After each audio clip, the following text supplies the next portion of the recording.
Bonjour Richard. Donc on va commencer en fait par quelques questions personnelles.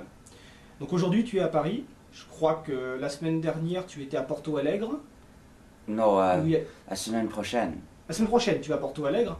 Donc la première question en fait, est-ce que tu pourrais nous résumer un petit peu ta façon de vivre, donc tes occupations professionnelles et aussi tes loisirs? Euh, Façon de vivre, c'est trop grand. Cette question est trop grande, je ne sais pas En gros, répondre, mais euh, je voyage entre la moitié et deux tiers du temps. Et quand je voyage, je vis de- selon les circonstances. Je ne sais pas quoi dire. Mes loisirs, c'est pour la plupart lire, mais aussi manger, parfois écouter la musique. mais en fait tu travailles beaucoup dans la Oui. journée.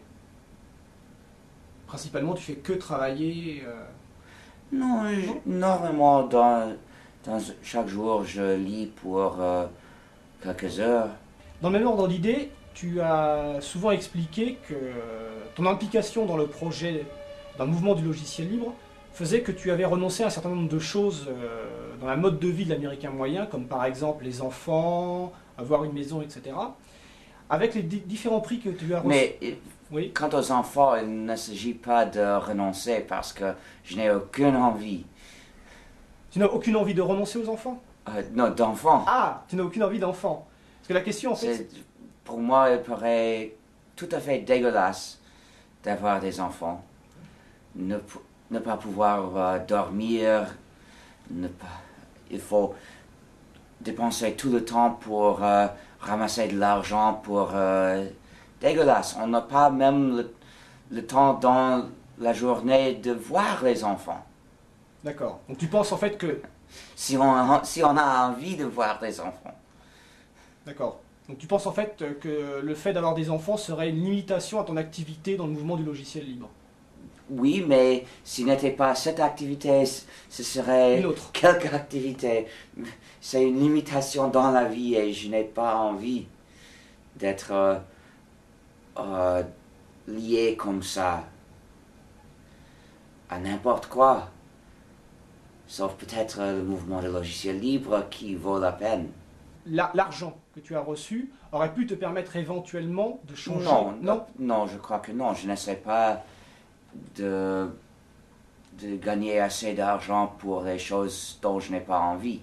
Je ne serais pas contre avoir une voiture. Euh, une maison, je n'ai pas envie, mais un appartement, si.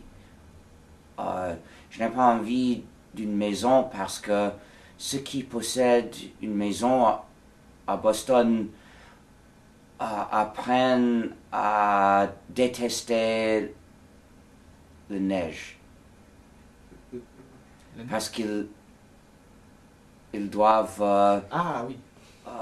nettoyer les chemins et pour ça ils détestent la neige ou La neige. La neige. Ouais. Et moi j'aime la neige et je ne veux pas changer cette émotion. Et où vis-tu à Boston alors? À Cambridge, Cambridge, mais dans un appartement. je loue une chambre dans une... En France, tu définis souvent le logiciel libre par liberté, égalité, fraternité. Est-ce que tu mettrais une notion plus en avant qu'une autre dans ces trois notions de liberté, égalité, fraternité? Liberté. Liberté? Surtout parce que les deux autres suivent comme conséquence de la liberté offerte à tout. On va passer à quelques questions plus sur l'utilisation que tu fais de l'informatique. Quelle distribution GNU Linux utilises-tu? Debian, Debian. Quel navigateur web utilises-tu? je n'utilise pas, Tu n'utilises pas? non. Pour quelle raison? Euh, c'est une pénitence personnelle que je ne veux pas décrire euh, plus que ça, mais pour ça, je navigue pas, mais j'ai deux, sauf dans le site de GNU. Et pour faire ça, si je veux, ou si je veux convertir un fichier HTML pour le regarder, je possède Lynx et Mozilla. D'accord. Quel gestionnaire de fenêtres utilises-tu? Normalement, aucun, Aucun. parce que je préfère le mode de texte. La conception d'un ordinateur de façon globale fait appel à des connaissances en physique et en électronique. As-tu des connaissances dans ce domaine-là? À quelques points, parce que j'ai étudié la physique à l'école et j'ai appris par lire les livres de l'électronique. D'accord. Donc à un certain point, mais je ne pouvais pas concevoir un ordinateur pratique. Donc, tu es avant tout programmeur. En tant que programmeur, quel est ton langage préféré ou la classe de langage préférée? J'aime bien le Lisp, mais aussi le langage C. Pour les choses qui doivent marcher rapidement, je préfère C. Où il n'y a pas besoin de toute vitesse, je préfère Lisp, le langage le plus puissant. D'accord. Et est-ce qu'il y a des langages que tu connais mais que tu n'aimes pas pour une raison précise? C++ est très laid. Beaucoup d'erreurs de conception dans ce langage.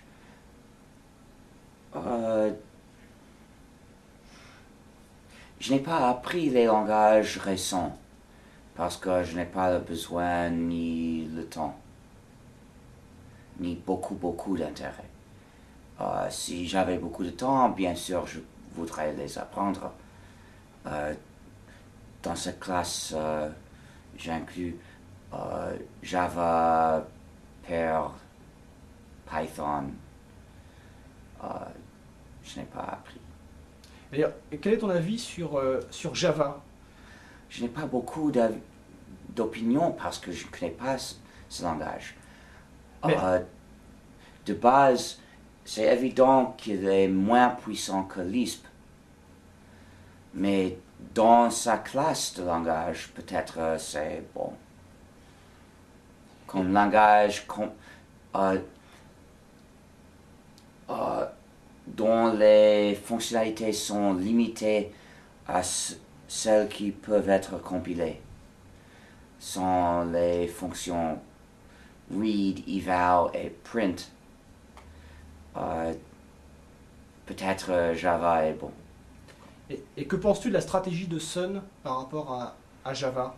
Je déteste la stratégie de Sun parce que ce logiciel n'est pas libre et ce n'est pas éthique. Pour ça, je ne le juge pas comme stratégie par réussite ou faillite. Je le juge de façon morale et c'est immoral. Et certaines personnes dans le monde Java pensent que Sun va changer de stratégie pour un jour, entre guillemets, libérer Java. Qu'en penses-tu? Je ne sais pas. Je ne sais pas. Je ne vois pas l'avenir. Je ne peux que juger les actions visibles. On va passer à un autre type de... Mais j'espère que oui. Si Sun vraiment libérait l'implémentation de Java et les librairies de classe de Java, ce serait un jour un grand jour. Un grand jour, ça se dit. Oui. Un jour de célébration, oui. Mais elle ne l'a pas fait. Et est-ce qu'il y a des discussions entre toi ou la FSF Non. et Sun? Non. Ceux qui travaillent au sujet de Java dans Sun connaissent bien la question.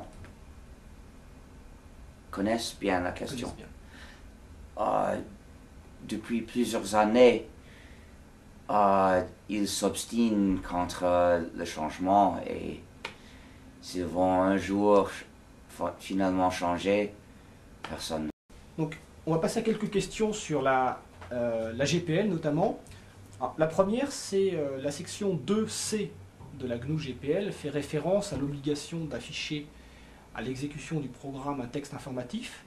Est-ce qu'un bouton About dans une application de type X Windows System correspond à cette obligation de la section 2C de la GNU GPL? Oui. Oui. C'est une manière d'afficher ces informations au lancement du programme. D'accord. La deuxième question est peut-être une question un peu provocante, mais c'est dans le domaine de la documentation libre, la FDL.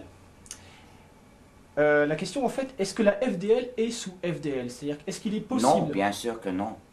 Alors, justement, la question qui est posée, c'est que ça semble apparemment, en tout cas, en contradiction avec la liberté que prône Pas la du tout. FSF, non? Parce que nous recommandons la FDL pour les manuels techniques, pas pour les contrats, pas pour les licences, pas pour les constats personnels, pas pour il y a des genres d'œuvres selon leur utilisation, selon leur but. Pour les œuvres destinées à à faire un travail pratique, comme apprendre quelque chose. Ces documents doivent être libres, mais pour une licence comme une licence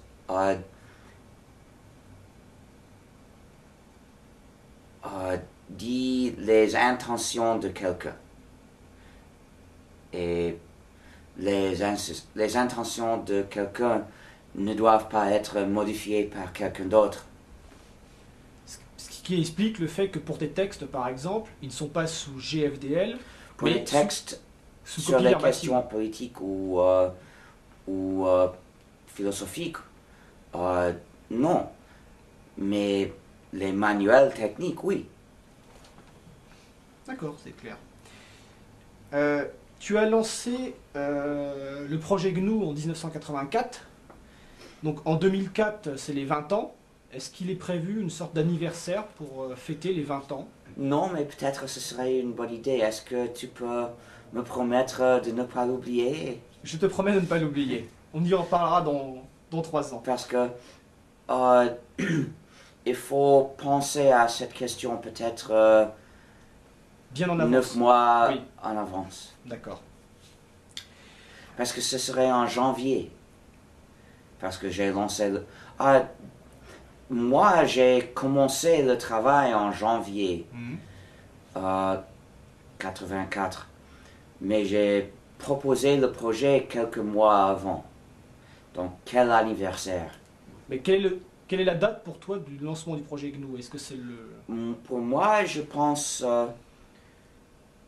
normalement au jour où j'ai vraiment commencé le travail. Pas le jour où j'ai publié l'annonce. Donc, c'est en janvier. 84. Oui. D'accord.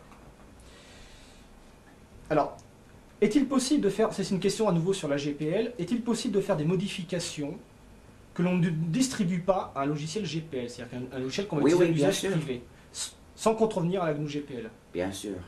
Alors, par extension... C'est un des droits de l'utilisateur défendu par le mouvement. Parce que le droit de faire des changements pour votre utilisation personnelle ou le droit de le faire dans une entreprise pour l'utilisation dans l'entreprise sans jamais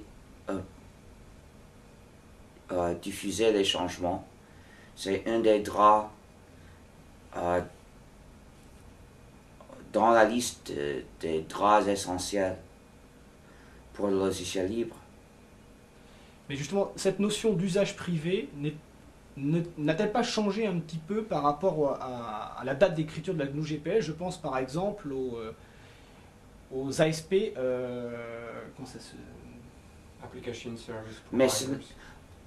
selon mon opinion, ce n'est pas une utilisation privée. D'accord. C'est l'utilisation par le public. Donc nous cherchons à une manière de changer la GPL pour imposer aux ASP l'obligation d'offrir le code source aux utilisateurs de leur service. Et ça, ce sera par exemple une des modifications incluses dans la GPL version 3. Peut-être. Peut-être. Est-ce que d'ailleurs cette GPL version 3, la date de sortie ou est planifiée? Non. Non. Ce serait idiot.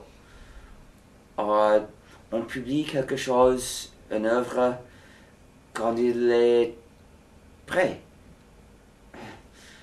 Mais le travail sur cette version a déjà commencé depuis longtemps. Oui. Oui, d'accord. Et maintenant, notre avocat pense à comment écrire cette condition.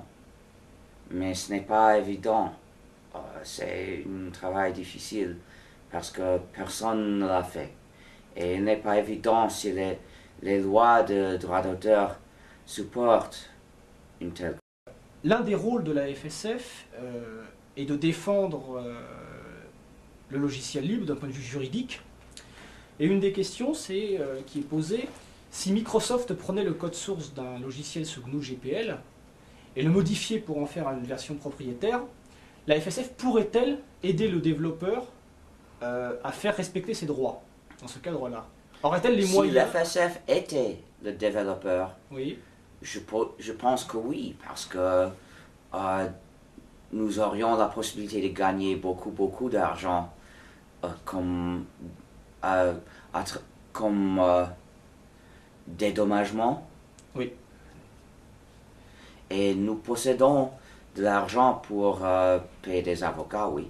Donc tu penses que la FSF pourrait défendre ses droits face à quelqu'un comme Si la Microsoft? FSF est le détenteur du droit d'auteur, parce que c'est le détenteur qui doit le faire, les autres ne peuvent pas le faire.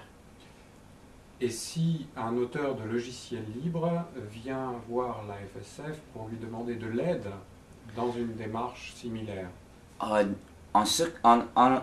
Dans un tel cas, nous essayons d'aider, mais pas avec grande quantité d'argent.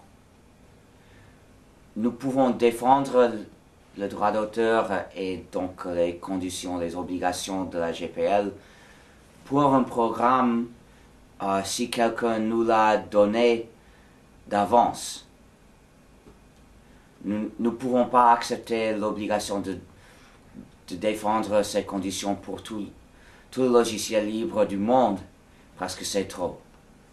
Un développeur doit décider d'avance s'il veut le faire lui-même ou le donner à l'FSF pour le faire. Et s'il le donne à l'FSF pour le faire, il y a des préparations que nous faisons pour pouvoir plus facilement le faire. Justement, on parle de la FSF. Pour beaucoup de gens, la FSF et RMS, c'est la même chose. Est-ce que tu pourrais un peu décrire le fonctionnement actuel de la FSF? Je ne sais pas le dire de manière, de façon simple, parce que il y a beaucoup d'activités. Mais il y a la publication des livres, il y a les gens qui travaillent dans la vente des livres. Oui. Il y a aussi l'entretien des serveurs pour la distribution de logiciels et des pages. Aussi, depuis une semaine, je crois, nous avons un serveur de commerce électronique pour vendre les livres et pour accepter les donations. Aussi, une activité d'écrire des manuels où il y a des manques dans la documentation libre du système. Et maintenant, est-ce que nous payons des programmeurs? Je ne sais pas si nous payons des programmeurs maintenant. Il y avait quelqu'un qui travaillait sur Emacs, mais il est parti depuis quelques mois. Il n'aimait pas travailler chez lui comme il devait faire pour Emacs. C'est très triste de l'avoir perdu. Et dans la définition de la stratégie de la FSF, est-ce que tu es le seul impliqué ou est-ce qu'il y a d'autres personnes? Moi, je décide normalement la stratégie, mais il y a des autres que je consulte parce que j'ai besoin de leurs... Bon, on va passer à deux petites questions sur le libre et le grand public. Donc, la première, c'est en France, il y a une publicité d'IBM à la télévision qui met en valeur le système Linux, le noyau Linux, mais je précise bien qu'il parle de Linux. Est-ce que tu penses que c'est un signe que tu as perdu la bataille du préfixe GNU? Non, Non. parce que il y a des gens qui pensent à voir une décision de 0 ou 1, qui pensent qu'il y a un nom de système, que ce nom doit être l'un ou l'autre, que je dois soit gagner, soit perdre cette question. Mais c'est une erreur parce que il y a des gens qui appellent le système GNU et Linux, il y a des gens qui appellent le système Linux tout court, bien que c'est incorrect. Les gens qui font l'erreur, qui diffusent l'erreur, sont les majoritaires, bien sûr, comme ils étaient toujours. Mais il y en a qui diffusent la correction. Et je ne crois pas que la fraction diminue. D'accord. Et parfois je convainc un autre et j'essaie avec des autres. Donc l'idée n'est pas perdue. Alors, justement, en parlant d'IBM, même si IBM ne parle pas de GNU, que penses-tu de l'implication d'IBM dans le monde du libre, à la fois d'un point de vue purement, je dirais, pour le libre, mais aussi pour le grand public? IBM qui investit beaucoup. IBM nous aide de quelque façon, mais aussi fait des choses nuisibles, Oui. comme le développement de logiciels propriétaires. Donc les deux. Et est-ce que tu penses que pour le grand public, il est important qu'un grand de l'industrie comme IBM mette en avant le libre dans ses publicités? Elles peuvent nous aider comme ça. Nous n'avons pas besoin essentiel de leur aide. Donc, il faut éviter l'erreur de supposer que nous sommes désespérément dépendants des décisions des grandes entreprises. Des grandes entreprises.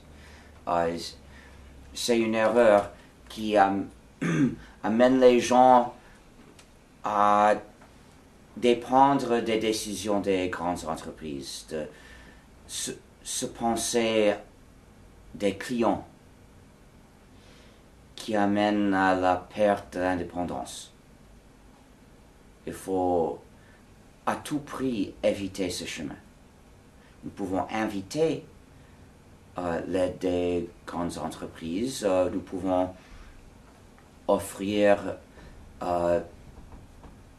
nous pouvons leur offrir la coopération, mais nous devons rester prêts à poursuivre notre chemin sans elles. On pourrait dire que de nombreuses personnes découvrent l'informatique par l'informatique dans leur entreprise. Or, aujourd'hui, il n'y a pas vraiment... Non, chez eux. Oui, mais Normalement, c'est chez eux. normalement, mais beaucoup, en fait, trouvent important d'avoir le même système qu'ils ont chez eux que dans l'entreprise. Or, aujourd'hui, il n'y a relativement pas de système libre utilisable par des non-initiés. Est-ce que tu penses qu'un jour ou l'autre, des systèmes libres seront utilisables par des non-initiés? J'espère, c'est la raison d'être de GNOME. Rendre les systèmes faciles à utiliser pour les gens qui ne sont pas informaticiens. Et question, est-ce qu'un jour Emacs pourra être utilisable par un non-initié? C'est déjà utilisable. C'est déjà utilisable? Oui. D'accord. Et ce n'est pas seulement une supposition. En France, un groupe de travail a été mis en place, enfin des gens ont décidé de demander à l'UNESCO le classement des logiciels libres comme patrimoine mondial de l'humanité. Qu'est-ce que ça veut dire exactement? Alors c'est une sorte de reconnaissance officielle de l'UNESCO, qui est une organisation internationale, que quelque chose fait partie du patrimoine mondial et donc doit être protégé, comme par exemple des statues. Protéger des brevets informatiques. Protéger de peut-être. tout, voilà, protéger de l'appropriation en général. Que penses-tu de cette initiative? Comme idée générale, ça me paraît correct. C'est vraiment une patrimoine humaine. Comme décision juridique, je devrais regarder les implications exactes avant de rendre une opinion. Parce que dans les détails, il pourrait y avoir des problèmes ou non. C'est une question des détails. Donc, c'est pour ça que j'ai demandé qu'est-ce que ça veut dire exactement. Parce que si c'est une idée générale, pas de problème. Si c'est une décision juridique avec des conséquences spécifiques, il faut regarder ces conséquences. Donc la question était en fait de savoir si tu penses que le noyau Hurd aurait pu prendre la place actuelle qu'a le noyau Linux, si celui-ci, le noyau Hurd, avait été conçu de façon monolithique. Peut-être, qui sait. Mais ce que je sais est que le noyau Hurd fonctionne maintenant. Il y a même un groupe d'utilisateurs de GNU et Hurd. Tout à fait, mais l'un des problèmes de reconnaissance du projet GNU est le fait que le noyau Linux, Oui, quelque mais part... qui peut savoir quoi pourrait... qui pourrait avoir lieu si on a agi différemment? C'est impossible de savoir. D'accord. Mais d'un point de vue technique, que réponds-tu à Linus quand il affirme que les micronoyaux sont à la fois moins performants et plus difficiles à concevoir? Peut-être c'est vrai. Mais maintenant, la différence de performance ne signifie pas grand-chose. Et quant à la difficulté possible de la conception, peut-être c'était pour ça que c'était un grand travail, mais le travail est déjà fait. Donc cela n'empêche pas le Hurd d'être intéressant à utiliser. Et il y a des fonctionnalités intéressantes qui sont conséquences de la conception de Hurd. Est-ce que toi, directement, tu as participé à la conception du Hurd? Non. Alors, il y a une question qui est concernant RTAI, qui est un programme qui est sous LGPL, mais qui a un problème avec les licences du FSM Labs, concernant RT Linux. Et la question, c'est sur la position de la FSF par rapport à FSM Labs, et l'aide que peut apporter la FSF à ses développeurs. À quel développeur? Les développeurs qui utilisent RTAI. En fait, la position de la FSF par rapport à ça n'est nous pas ne très... pouvons rien faire pour. Ce que nous pouvions faire était d'utiliser le fait de ce que FSM Labs a diffusé une version modifiée de Linux qui est sous la GPL sous une licence de brevet. Et comme ça, nous pouvions leur montrer que la contradiction entre la GPL, la licence de Linux de base, et leur licence de brevet. Et comme ça, nous pouvions, je ne sais pas le dire. Dis-le en anglais. We were able to pressure them, show them the need, not exactly force, it's not as strong as force, but make them. Because it wasn't we didn't use force, but we made it, we showed them that the situation required them. We used publicity, we used the concerns about legal action someday, and to make them respect the GPL. C'est Nous a- parce que Si je répète cela en français, c'est nous n'avions pas de moyen de les forcer à prendre cette décision et nous avons choisi de faire pression sur eux, à la fois en tentant de les convaincre, en leur montrant le besoin qu'il y avait pour eux Oui. de respecter. nous avons fait une pression pour leur faire respecter la GPL dans leur licence de brevet. Mais nous n'avions aucune manière de leur faire rendre leur licence de brevet compatible avec la LGPL. Parce que cette entreprise n'avait pas envie de sortir une version modifiée d'un programme sous la LGPL. Donc la LGPL ne signifiait rien pour elle. Et aussi, elle avait une raison très importante pour ne pas le faire. Donc ce aurait été beaucoup plus difficile.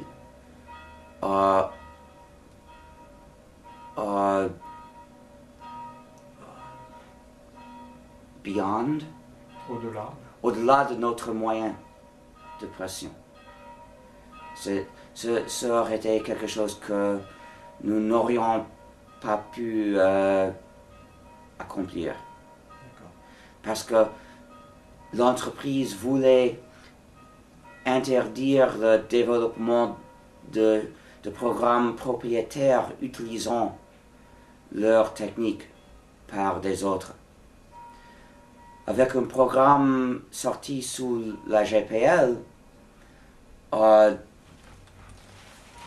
cela ne permet pas le développement des programmes propriétaires parce que la GPL interdit qu'on prenne ce programme pour le mettre dans un programme propriétaire.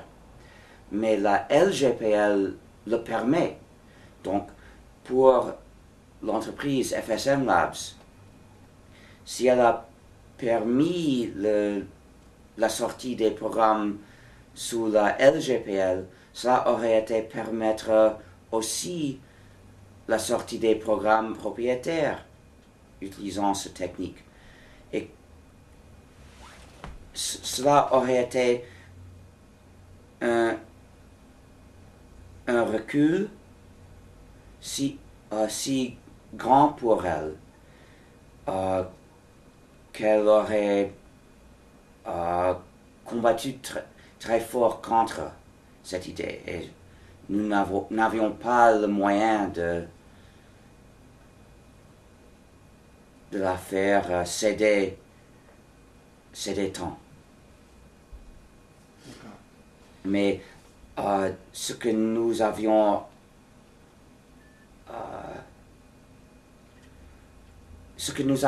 obtenu était beaucoup plus facile. C'était pour ça que nous avons pu tu t'es présenté à la GNOME Foundation dernièrement. Tu es en train de suivre le processus pour devenir développeur Debian. La suite, c'est quoi? Je ne sais pas exactement. Je veux, dans un an, me présenter de nouveau comme candidat pour le conseil d'administration de la fondation GNOME.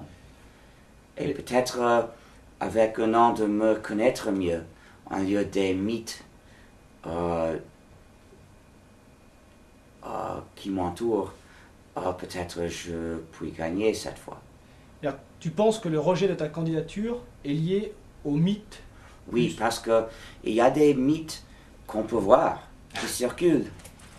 Mais parmi les mythes, il y a l'idée de ce que je suis le pire diplomate du monde et que c'est impossible de discuter les choses avec moi. Mais j'ai montré avec mes messages dans la discussion que la vérité est le contraire. Et comme ça, je suppose que les gens, par même mes réponses aux attaques, sans contre-attaquer, en lieu de contre-attaquer, en lieu d'attaquer les gens qui m'attaquaient dans ces discussions, j'ai gardé le calme et j'ai expliqué les faits. D'accord. En parlant justement de diplomatie, lors de ton dernier voyage à Paris, tu as rencontré Noël Mamère, donc candidat à l'élection présidentielle en France. Comment vois-tu ton influence sur le débat politique en période préélectorale et notamment sur le brevet logiciel? Penses-tu pouvoir avoir une influence à ce niveau-là? Je ne sais pas. J'espère pouvoir changer le résultat sur les brevets informatiques. J'espère aider les gens en Europe qui se battent contre les brevets informatiques. Moi, je suis... Tu n'es pas la principale personne à agir, tu es là comme soutien. Oui, je suis un soutien. Un soutien. Pour les gens d'Europe. Pour les Européens, voilà. Et justement, est-ce que tu as eu l'occasion dans d'autres pays européens de rencontrer des gens de la même posture, je dirais, enfin de la même position que Noël Mamère, c'est-à-dire candidat à des élections? Je ne sais pas.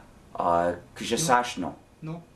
Les hommes politiques sont prêts à te rencontrer, on le voit bien en France. En France, oui. Mais pourquoi pas dans d'autres pays? Dans les autres pays, je ne le vois pas. Je serais bien d'accord à le faire, mais il n'y a pas de demande. Où est-ce que tu placerais la limite entre la liberté et la censure, au niveau FSF notamment? L'FSF, c'est une organisation privée avec un but politique. Donc, juste comme Greenpeace ou la Ligue des droits de l'homme, nous décidons quoi dire. Nous. Pour les autres peuvent dire ce qu'ils veulent. Quand nous disons quelque chose, quand nous publions quelque chose, cet article, cette œuvre doit s'accorder à notre position. Mais les autres sont libres de dire le contraire. Bon, ça répond à la question en fait. Mais comment tu définirais, peut-être plus précisément, le but politique de la FSF?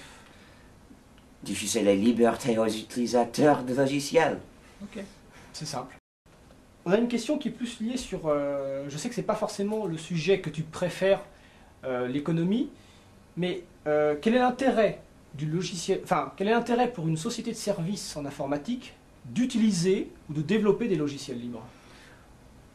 Le logiciel libre est utile pour ces entreprises parce qu'elles peuvent le changer. Ou elles ne peuvent pas changer le logiciel propriétaire. Elles devraient l'utiliser tel quel ou pas du tout.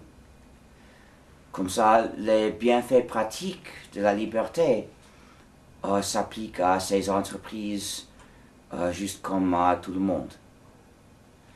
Le développement de logiciels libres, c'est un effet secondaire naturel de l'utilisation et de la modification de logiciels libres. Mais aussi c'est un des intérêts des gens qui travaillent dans ces entreprises. Une telle entreprise peut facilement attirer les gens qui sont idéalistes pour le logiciel libre par leur offrir la possibilité de chasser, rejeter le logiciel propriétaire. Mais ces gens désirent la possibilité de développer le logiciel libre aussi. Leur offrir cette possibilité est une des manières de les attirer à travailler pour elles. Et est-ce que tu penses que la situation du logiciel libre ces dernières années s'est améliorée et est-ce que ça va continuer à s'améliorer?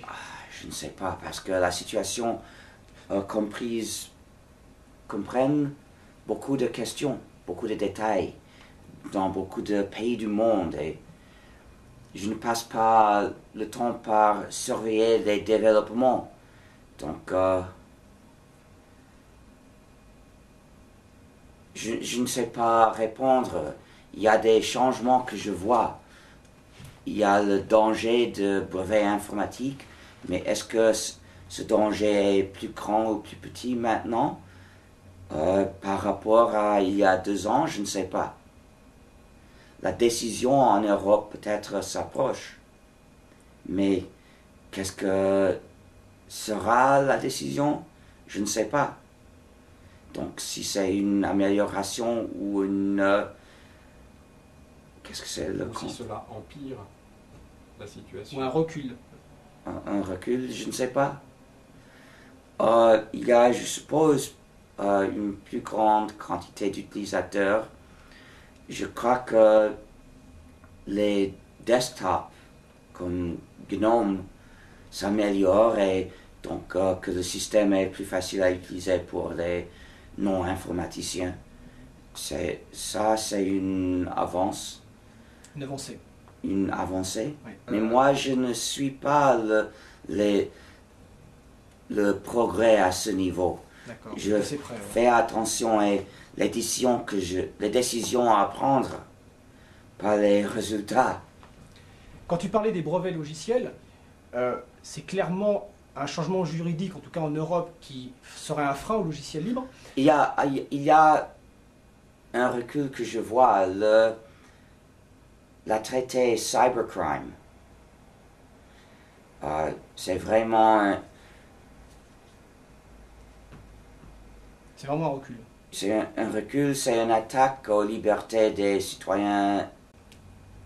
Alors, là, on parle de lois qui sont des coûts portés au logiciel libre.